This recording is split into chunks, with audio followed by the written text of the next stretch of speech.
What? Last Oh. Halloween, I went to stay at my uncle's place. My cousin Connor is probably the only kid in my... First of all, you already clucked and you have either clucked intentions or you have a cluck gene, because why are you walking in the middle of the night in the middle of the street? Wait, I said that wrong. Why are you walking in? Whew. Why are y'all walking in the middle of the road late at night? Cluck you. Hey, mamas.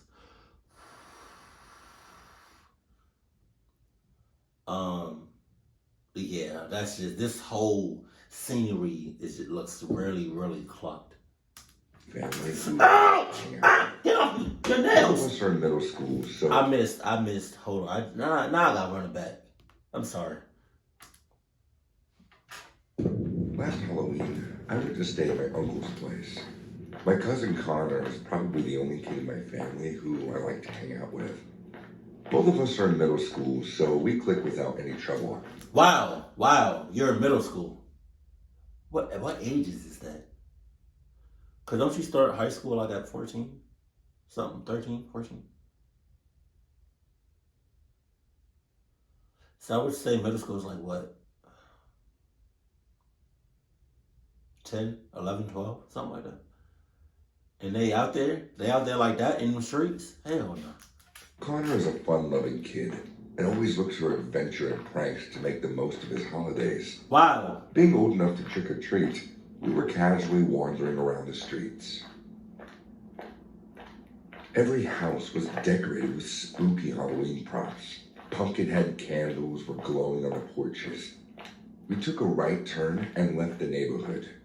The town was located near the woods, so we could hear the owls hooting and the coyotes howling in the distance. After walking a hell of a lot and not finding anything good enough to do, we decided to head back home and watch some scary movie with a tub of ice cream. For a shortcut, we took a narrow, dusty road. As soon as we took that road, we saw neon lights blinking at some distance. As soon as y'all would have saw that, y'all should have shit. I didn't say shit. I didn't know. That wasn't English. That wasn't even words. As soon as y'all saw that light, y'all should have just turned right back around and just walked the other way. Instead, y'all two niggas are just walking towards the clock shit. It like that blinking light might as well say in big ass, bold ass letters, like big as shit. If you want to get clocked, come over here to this spot right here. What's that? Maybe someone's throwing a party. Okay. Right in the middle of nowhere. Oh, yeah? Let's go take a look. Wow. We increased our pace and reached the spot from where the lights were coming.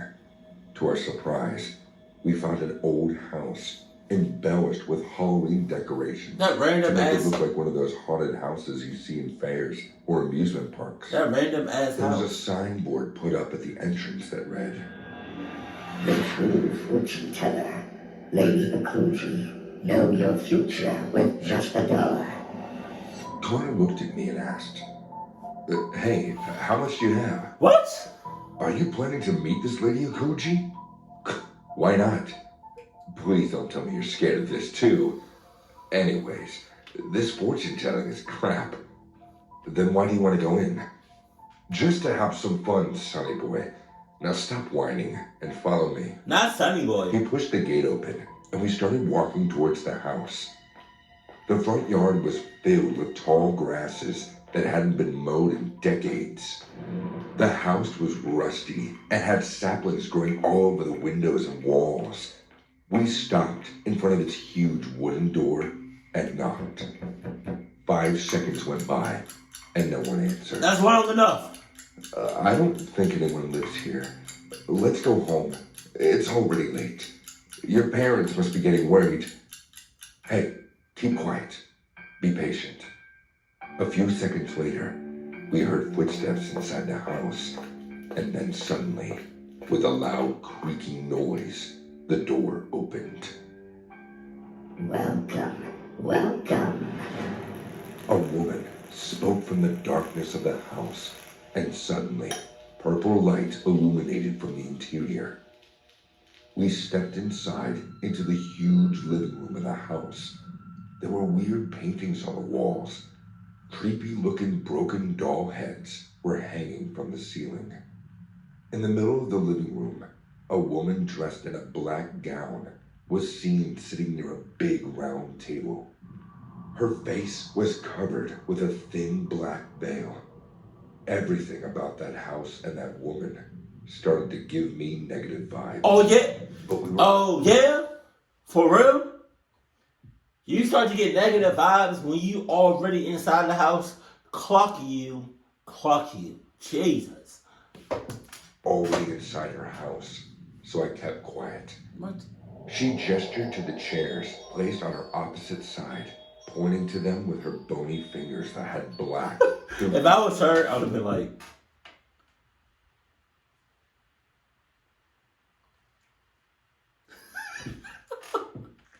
nails on them. I'm hot. Are you the fortune teller? No, who do you think? Yes. Why don't you two take a seat and I can look into your future? We slowly walked up to a table, and suddenly the main door slammed behind us on its Wow. own. Terrified, Connor and I looked at each other.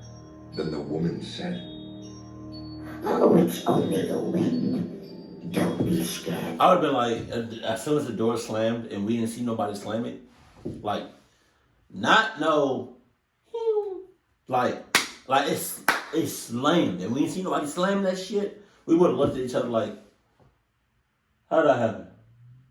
Who did that?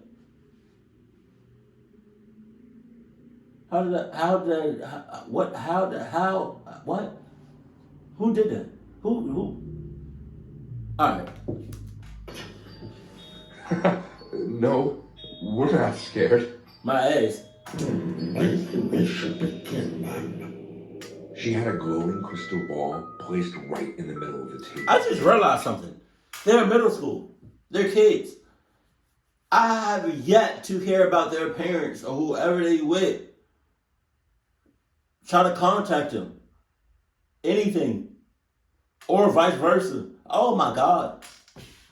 She raised her hand towards Connor and said, Let's start with you. I don't think your brother is eager enough to know his fortune. Goosebumps appeared on the back of my neck. None of us told her that we were brothers, and we looked so different from each other. How the hell did she know that? Seeing our shocked faces, she realized our dilemma. When you entered the house, the voices in my head told me. These voices tell me a lot of things about people. Oh yeah? Now, give me your hand, boy. Ew. Even though Connor seemed disgusted to put his hands on her palms, for the sake of the process, he did it anyway. The moment she held Connor's hand, everything went crazy. The doors and windows of the house started slamming. Wild wind began to blow inside the house like a storm had taken place. What the hell is happening?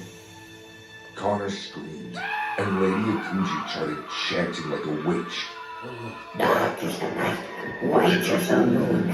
I pray he wishes, show me his fortune. She kept repeating these lines. Dark is the night, white is the moon. I pray thee voices, show me his future. And then she stopped, and everything went silent. Like dead silent. Jesus. The windows stopped slamming. The rushing wind was gone. And it was just the three of us sitting at the table. Lady Akuji went numb as well and let go of Connor's hand. Her body became lifeless and her head was down. Alright, well, while she's down and she's lifeless, let's go ahead and just get the hell out of here. Okay, we're just gonna ease up and get up and, you know what I mean, just leave. You know what I mean? I don't want no part of this at all. Yeah. We've done too much. We've gone too far. Is she dead? I don't know. Lady Akuji, Leave. are you okay? Leave. Lady Akuji? Leave. Connor and I slowly went closer to her to take a look at her face. We thought she might have died Leave. or fainted. Leave. But suddenly, she got up, grabbed both of our hands in a sudden movement, and came close to our faces. Her veil lifted, and what we saw stopped our hearts. Lady Akuji had pins stabbed all over her face. Why she look like a clucked up version of Kayuga from Naruto? Holding her two sons looking ass. And she had 3 eyes. There was a big, bulbous, fleshy eye growing right in her forehead. Not bogus. The color of her eyeballs were green, which made them look even more horrible. Bogus?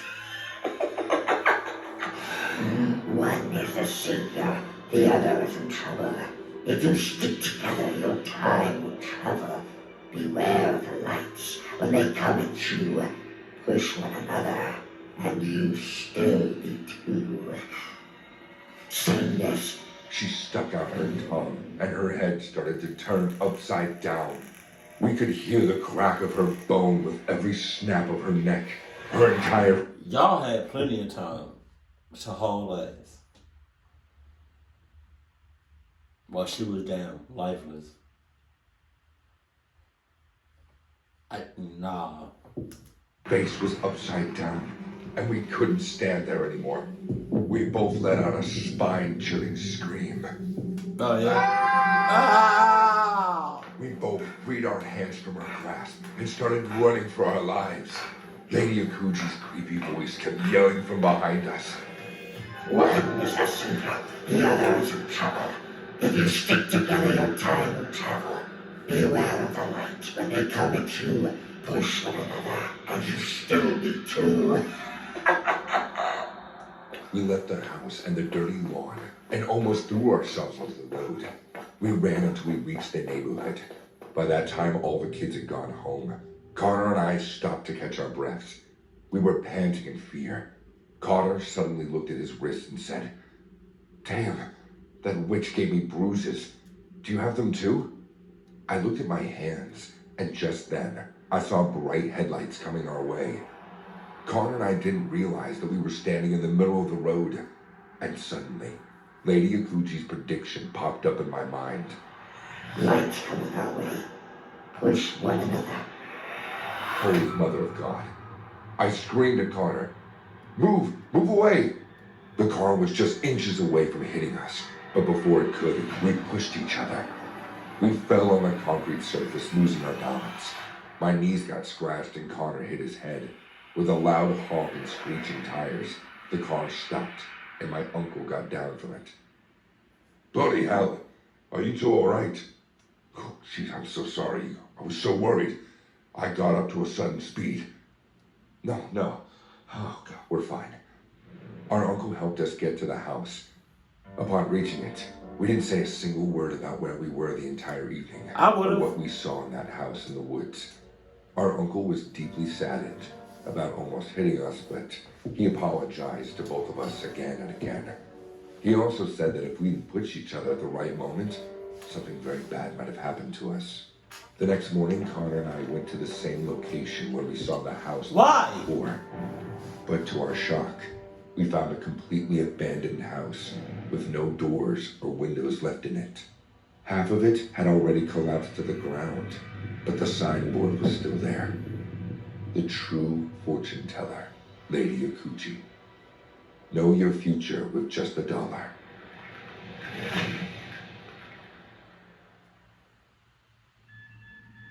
Last October, my husband passed away after a long term. That's not funny at all. That's not funny. But before he said that, I was gonna say he looked dead like shit. Illness. We didn't have any children. I didn't cry at the funeral because my tears had already dried up by then. They felt bad for me that I would now have no one to call my own. She looked mad as But I hell. wasn't sad about Raymond's death. Honestly, I was relieved that he was gone. Oh no! Raymond was a terrible husband. No one knew his reality. He was extremely suspicious and cruel. His jealousy and suspicion often made him cross his limits. He abused me physically, slapped me, kicked me even one time, beat me with a belt. Jesus. I was finally free. October was the month of Halloween, and everyone was busy celebrating it with their family. Being alone and lonely, I decided to take a trip to the mountains. After a very long time, I finally had the chance to do as I pleased. For the first time, there was no one to ask me questions or inquire about my decisions. I booked a small cottage and drove there in my car. The mountain valley was vast and covered in snow. Barren trees were scattered around the cottage. I parked my car near the cottage and entered. It was a small place with one dining room and one bedroom on the left. There was a small kitchen with food and supplies stored for a month. Lots of firewood was present near the fireplace. A smile came to my face as I realized I could stay here without any trouble for quite a long time. I went to the kitchen and made myself a cup of coffee. The valley was beautiful. Except for the sound of the cold wind, I couldn't hear anything else. I stood in front of the big bedroom window and watched the sun go down behind the hills. It's been a while since I felt at peace. There was no other houses nearby the cottage. As far as my eyes went, I could only see thick white snow. As the night fell, the place got even quieter. I was tired, so I finished my dinner early and went to bed. I don't remember what time it was, but I suddenly woke up, hearing a tapping sound on my window. I rubbed my drowsy eyes as I surprisingly glanced outside. A God damn! was positioned in front of my window. It was wearing its red muffler around its neck. When it finally hit me though, the hair on the back of my neck rose up.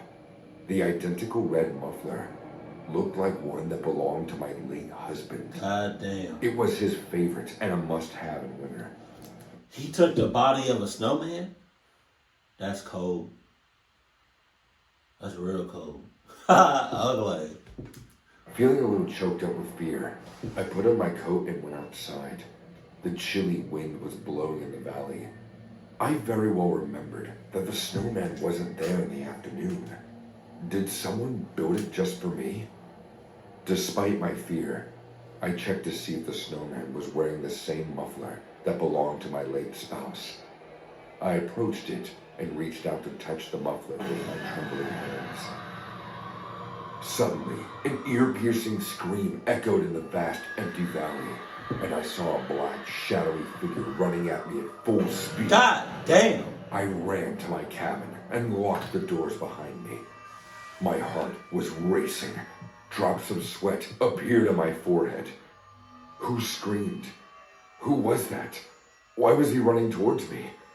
With all these questions in my mind, I went to my bedroom and turned off the light. Then, slowly, went to take a peek outside my window. I wanted to see if the person who chased me was still out there. As I peeked outside my window, I saw the snowman was now standing close to the cottage. That person must have moved it closer to my window, I thought to myself. I couldn't sleep the entire night. The next morning, I woke up as the sunlight touched my face. I found myself passed out on the bedroom couch. I got up and looked outside, and the snowman was gone. Yes, it wasn't there. Nothing was out there except the thick white snow. Did I dream all that? Raymond's death had probably taken a toll on my mind. I filled the bathroom tub with hot water to take a refreshing bath. The bathroom window also faced the valley. Lying in my bathtub, I could see the snowflakes floating in the air. I closed my eyes as the warm water calmed me down. Suddenly, I heard the tapping noise again. And as I opened my eyes, I saw the snowman standing outside my bathroom window. He a pervert! Pervert! And you're clucky. And you sus. And it goes. So, like, are you, like, getting one off? Or, like, because how does that work? How does a snowman... It had the same red muffler, and a huge grin was drawn on its face with red paint. I got up screaming and ran to my bedroom in my towel. Enough! I'm out of this place. I packed my bags and got inside my car, but the car didn't start. Of course it no didn't. matter how hard I twisted the key. The engine rumbled and then died down. I left the car and saw the snowman standing right behind it. I screamed in frustration. What more do you want? Why can't you just leave me alone, Raymond? Haven't you ruined my life enough already? Raymond? Then suddenly, something horrible happened. The snowman's head snapped from its body and rolled down to my feet. Red liquid started flowing down from its broken neck. I ran inside the cottage. I was losing my mind. How could a snowman bleed like that? How was that even possible? As I stood pinned against the cottage door, loud banging started to appear. The valley echoed with the banging sound. Tears were rolling down my eyes. I couldn't keep them in me anymore. Fine. It was me, okay? It was me. I'm the one who fed you rat poison. I did it every day in your soup. Damn! I did it. Every day? The banging stopped. You ate soup every day? No, shit. Everything went silent, and the lights went out. A snowstorm started outside. I realized Raymond wouldn't let me live in peace. He knows I murdered him. But what choice did I have? Being heartbroken and tormented. My limits reached their threshold. Fine. If this is what you want, then I won't go down without a fight this time. What? You're a terrible husband, and I won't let you ruin my life anymore. It's not much of a fight. Just get some hot water and...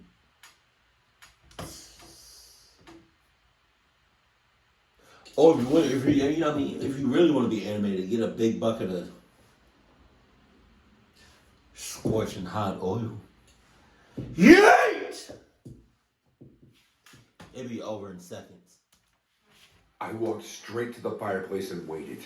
The main door soon clicked open. A gust of cold wind blew in from the door, along with snowflakes.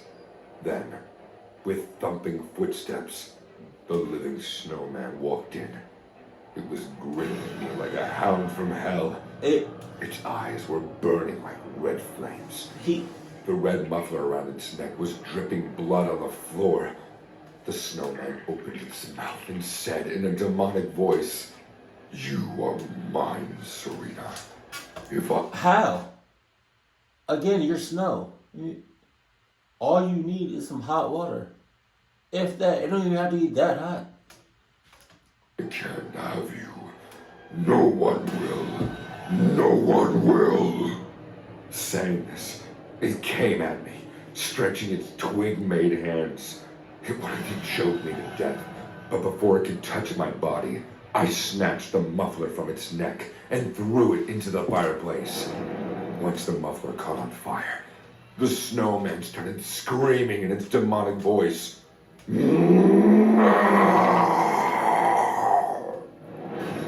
it broke into a lump of snow. I collapsed onto the floor crying. I waited in the cottage until sunrise. The moment the morning light hit the place, I got into my car. Surprisingly, it started this time without any trouble. I drove back to my house and sold everything that Raymond and I owned together within the next few months. I relocated to a new place and I began a new life. After that, my dead husband never came back to visit me. You sure? I still would have got a big thing of hot water and just poured it on him. That's all I'm saying. That's crazy how you was killing him slowly every day. That's crazy. You, man. See, this is why you gotta eat your own shit. And then with that first story, that middle schoolers, like, what the hell are y'all even doing out that late? That long out, like that far out. What? And the fact that none of your parents or your guardians, whoever was trying to, like, you didn't even reach out to them, they reach out to you. Clock ass family, keep it cool, keep it classy, and I love you, stay happy, my family.